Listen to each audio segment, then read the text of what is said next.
Good morning बच्चों, कैसे हो आप सब। आप सभी का स्वागत है जागृति क्लासेस के ऑनलाइन लर्निंग प्लेटफॉर्म पर, जहां हम कर रहे थे इलेक्ट्रोकेमिस्ट्री क्लास 12th का बहुत ही इंपॉर्टेंट टॉपिक और बहुत ही इजी टॉपिक इलेक्ट्रोकेमिस्ट्री। इस चैप्टर में अभी तक अपने पढ़ चुके हैं फैराडे के नियम, कुछ सेल वगैरह। क्लियर। अब अपने पास जो टॉपिक है वो आयनों के बारे में आता है। आयनों की चालकता निकालनी, कैसे निकालेंगे, कुछ नियम है। और वो सबसे इम्पोर्टेंट नियम है उसमें कोलराउश का नियम। कोलराउश ने एक नियम दिया जिसके अंदर बताया कि अगर किसी आयन को अपने बहुत ज़्यादा, किसी आयनिक कंपाउंड को, आयनिक यौगिक को बहुत ज़्यादा तनु कर लें तो आयनों के बीच में क्या हो जाता है, दूरी बढ़ जाती है।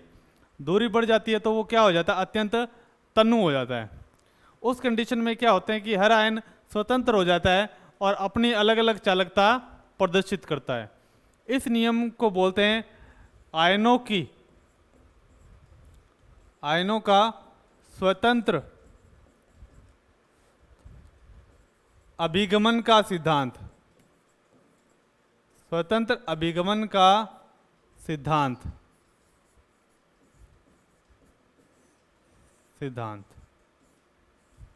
क्लियर। तो इसमें क्या लिखेंगे अपने कि कोलराउश के नियम के अनुसार जब मैं क्या करूं, एक बड़ा सारा कंटेनर ले लूं, उसमें NaCl वगैरह डाल दूं और उसे इतना तनु करूं कि उनके बीच का जो आकर्षण खत्म हो जाए, एक आयन दूसरे कोने पर, एक आयन अलग कोने पर। क्लियर। तो इसे बोलते हैं अनंत सीमा तक तनु करना। अब जो चालकता आएगी, Na+ खुद की चालकता प्रदर्शित करता है और Cl- खुद की चालकता प्रदर्शित करता है। क्लियर। तो जो एक आयन की चालकता होती है वो उस आयन की आयनिक चालकता होती है। क्लियर। तो अपने लिखते हैं, जब किसी विद्युत अपघट्य को अनंत सीमा पर तनु किया जाता है तो उसके आयन स्वतंत्र रूप से गति करते हैं। लिख देते हैं, कोलराउश के नियम के अनुसार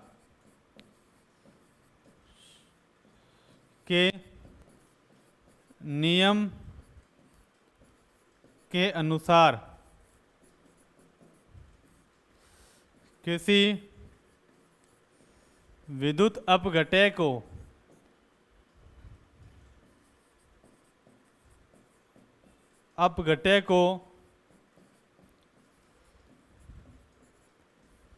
अनंत सीमा तक तनु करने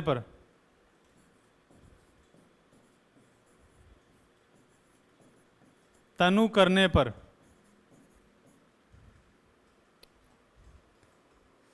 उसके आयन स्वतंत्र रूप से गति करते हैं।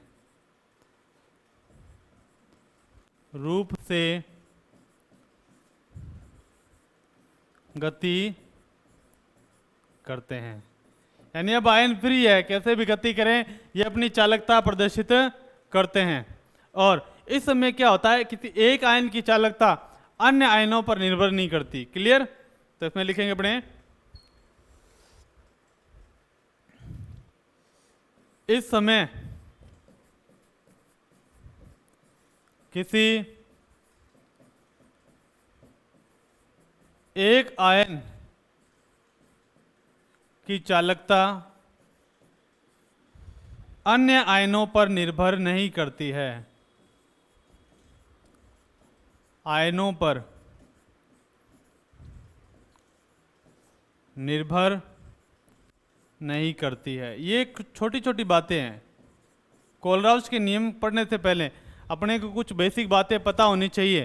तो ये बेसिक बातें क्या है अपने पास, इसी के अंदर आती है। अब लिखते हैं, क्लियर, कि ये कोलराउश ने क्या किया कि इन चालकताओं को क्या नाम दिया, आयनिक चालकता नाम दिया। ठीक है। तो मैं इसके अंदर ही लिख देता हूं, कोलराउश ने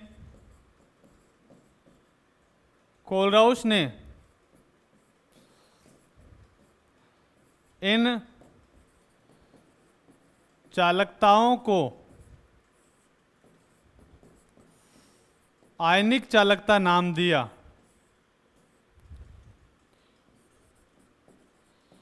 क्या नाम दिया? आयनिक चालकता नाम दिया। भाई एक आयन की चालकता है, वो उस आयन की आयनिक चालकता होती है, और जब अनंत सीमा तक इसको तनु कर देते हैं तो इसकी चालकता किसी पर निर्भर नहीं करती। अब बात आती है कोलराउश के नियम की परिभाषा लिखने में। परिभाषा भी सिंपल है, परिभाषा में लिखेंगे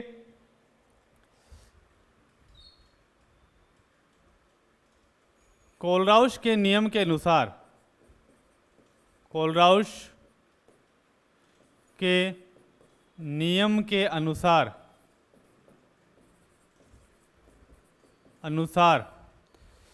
अनंत तन्यता पर, अनंत तन्यता पर किसी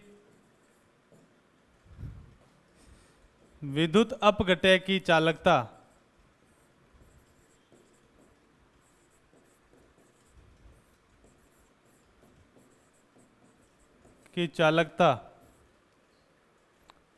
उसकी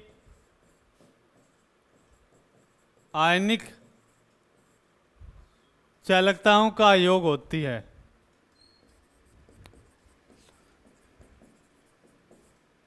ताओं का योग होती है। ये सिंपल सी है। मान लो कोई भी अपने पास विद्युत अपघटय है, क्लियर, उसकी चालकता अपने को निकालनी है, तो सिंपल से तरीके से अपने उसकी चालकता निकाल सकते हैं।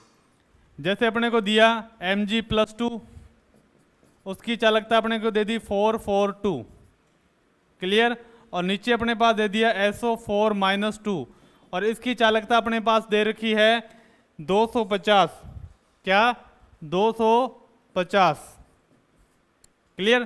तो चालकता क्या हो जाएगी MgSO4 की, MgSO4 की चालकता हो जाएगी, दोनों को ऐड कर दो, 442 + 250, ये चालकता आ जाएगी अपने पास 692 के करीब।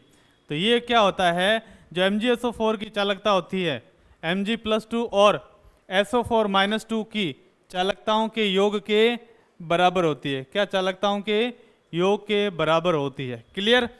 अब अपने पास इसको लिखने का तरीका होता है, देखो, ठीक है, ये डेल्टा ऊपर O लगा देते हैं छोटा सा, ठीक है, NaCl, ये होता है अपने पास Na प्लस Cl माइनस। धनायन और ऋणायन को जोड़ दो तो इनकी चालकता अपने पास क्या आ जाती है, आसानी से आ जाती है, क्लियर। उसी टाइप से MgSO4 की निकाल लो अपने पास, MgSO4 कितना आ जाएगा, Mg+2 + SO4-2।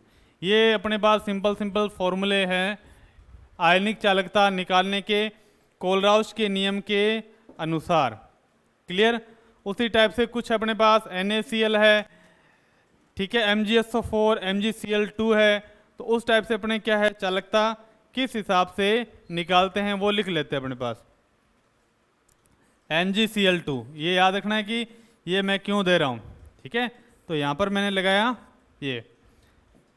अब देखो Mg कितने, Mg प्लस बनेगा +2, तो Mg+2 प्लस Cl के कितने बनेंगे, 2 बनेंगे, तो 2 लिख देंगे आगे, Cl माइनस, एक Cl को 2 से गुणा करेंगे 2 Cl माइनस आ जाएगा। उसी टाइप से ये लिखेंगे Na2SO4 आ जाएगा अपने पास 2 Na प्लस SO4-2, इनकी चालकताओं का योग क्या हो जाता है अपने आसानी से निकाल सकते हैं, क्लियर। तो अपने पास क्या है कि बहुत ही आसान से कुछ न्यूमेरिकल करते हैं। क्या करते हैं, न्यूमेरिकल करते हैं, जिससे अपने पास आंसर आसानी से आ जाए। तो क्वेश्चन है कि Na plus Cl minus Mg plus 2 SO4 minus 2, इनकी मैं आपको चालकताएं देता हूं। क्या? अनंत तनुता पर। मैं लिख देता हूं क्वेश्चन में, Na plus Mg plus 2 Cl minus SO4 minus 2 की अनंत तनुता पर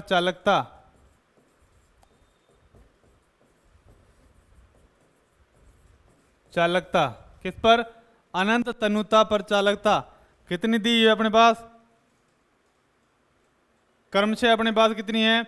225, 450, 225, 450, 375 और दे दे अपने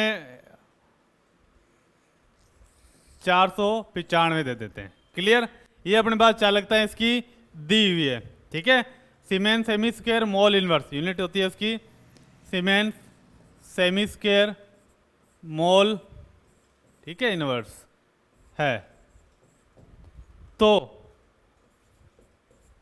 Na प्लस NaCl MgCl2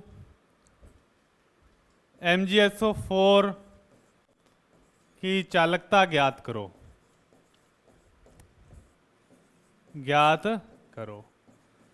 तो आपको सबसे पहले लिखना आना चाहिए भाई बच्चों। देखो, लिखना आना चाहिए। तो NaCl की निकालते हैं, तो Na plus NaCl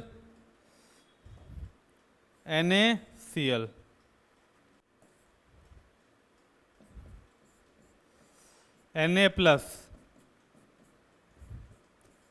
Cl minus Na की आपको दे रखी है 225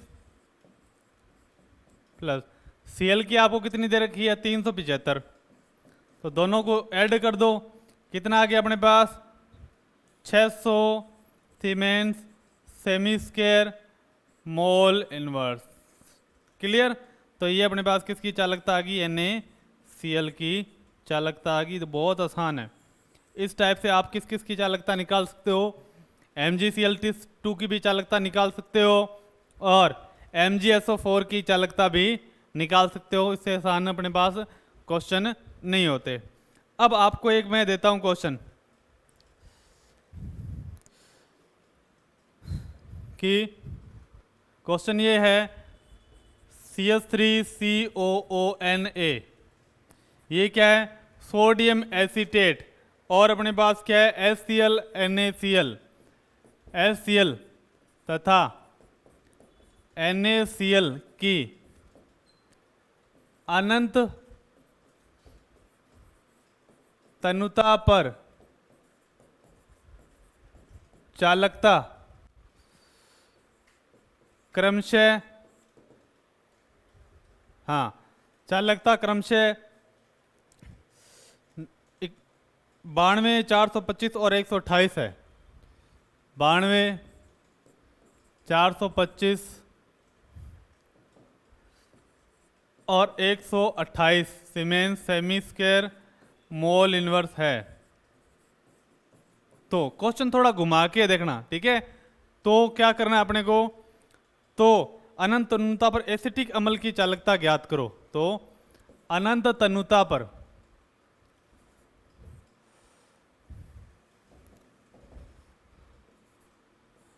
अनंत तनुता पर CH3COOH की चालकता ज्ञात करो। ये क्वेश्चन कब आते हैं? ये क्वेश्चन थोड़े टफ क्वेश्चन की श्रेणी में आते हैं। जब आपको तीनों दे दे और पूछ लें कि भाई कोई अलग ही कंपाउंड पूछ ले, ठीक है, कि आपको इसकी चालकता ज्ञात करनी है। क्लियर? तो सिंपल सा तरीका है। देखो, पहले तो अपने पास सबकी चालकताएं लिख लेते हैं। क्लियर? सबसे पहले इसकी चालकता लिख लेते हैं अपने पास CH3COONA। क्लियर? तो ये आ गया अपने पास CH3COO minus plus Na plus. इसकी चालकता अपने पास कितनी दी हुई है? 92। ठीक है, ये अपने पास इक्वेशन फर्स्ट। और दूसरे में अपने पास क्या दिया हुआ है? HCl, H प्लस और Cl माइनस, इसकी चालकता कितनी दी हुई है? 128 सीमेंस सेमी इनवर्स, ठीक है, मोल सेमी स्क्वायर मोल इनवर्स। तीसरा अपने पास क्या है? NaCl, तो ये अपने पास क्या आ गया? Na प्लस और Cl माइनस, इसकी चालकता कितनी है अपने पास? 128, ठीक है। इसे समीकरण 3, दूसरे वाले में क्या 425 है, 425, क्लियर। तो अपने पास तीनों को क्रम से मैंने अरेंज कर दिया, पहले सोडियम एसीटेट, फिर HCl और फिर क्या अपने NaCl। अब समीकरण 1 और 2 में से समीकरण 3 को घटा देंगे। क्या करें? समीकरण 1 व 2 से समीकरण 3 को घटाने पर,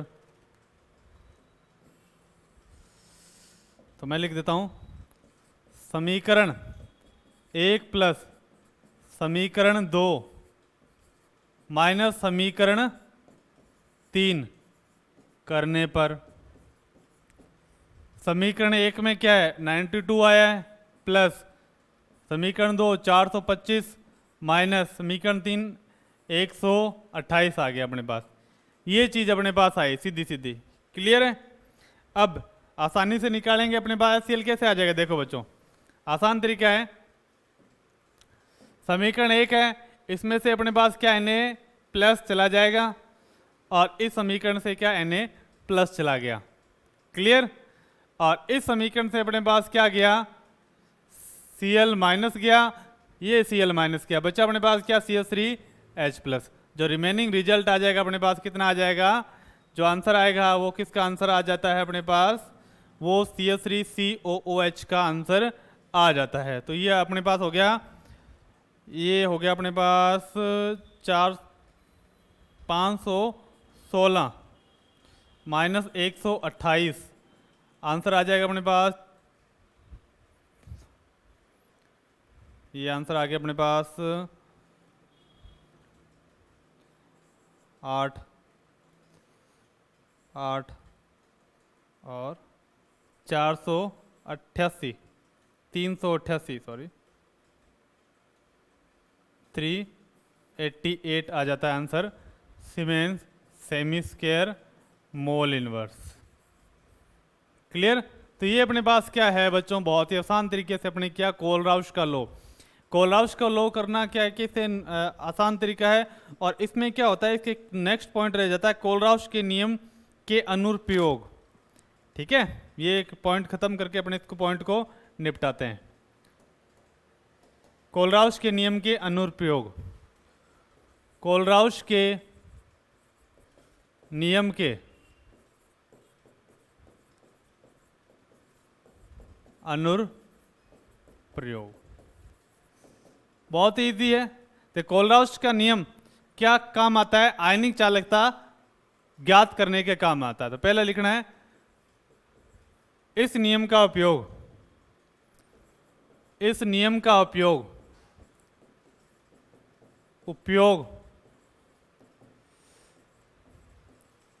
विद्युत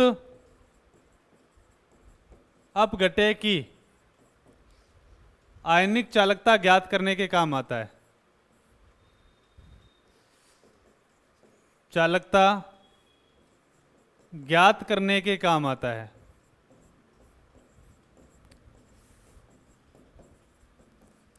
किस काम आता है? विद्युत अपघट्य की आयनिक चालकता से ज्ञात करने के काम आता है, क्लियर। दूसरा, और वो विद्युत अपघट्य कौन सा आता है? दुर्बल विद्युत अपघट्य, ठीक है। और आयनिक चालकता अनंत तन्यता पर ज्ञात की जाती है।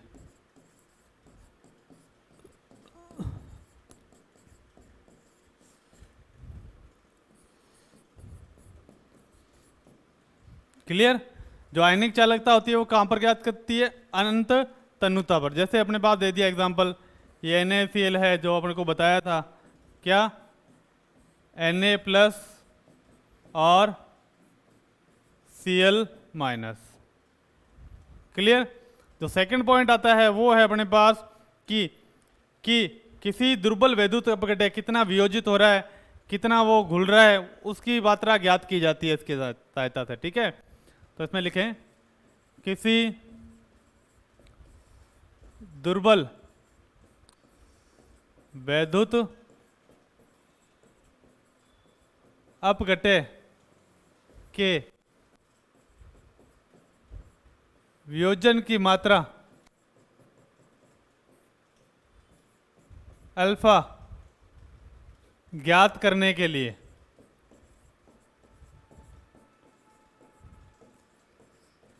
कोई भी अपने पास दुर्बल वैद्युत अपघटय कितना घुल रहा है कितना नहीं घुल रहा, वो किसकी सहायता से ज्ञात किया जाता है? कोलराउस के नियम के द्वारा ज्ञात किया जाता है। क्लियर। और चाहे वो कोई भी सांद्रता हो, ठीक है, ये किया जाता है